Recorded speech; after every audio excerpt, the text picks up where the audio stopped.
શિનોર સહિતના વિસ્તારોમાં ધોધમાર વરસાદ. વડોદરાના શિનોર સહિતના વિસ્તારોમાં ધોધમાર વરસાદ. રાત્રિના સમયે કડાકા ભડાકા સાથે ધોધમાર વરસાદ. કડાકા ભડાકા સાથે વરસાદ વરસતા વીજળી ડૂલ. શિનોરના અનેક ગામડાઓમાં વીજળી ડૂલ થતાં અનેક ગામોમાં અંધારપટ છવાયો. રોડ રસ્તા થયા પાણી. વરસાદના પગલે વાતાવરણમાં ઠંડક પ્રસરી. ધોધમાર વરસાદ વરસતા ધરતીપુત્રોમાં ખુશીનો માહોલ.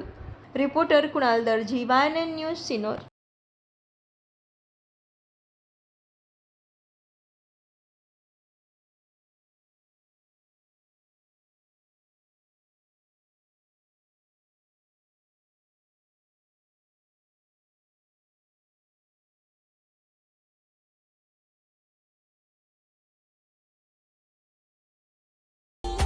Subscribe now and press the bell icon. Never miss an update.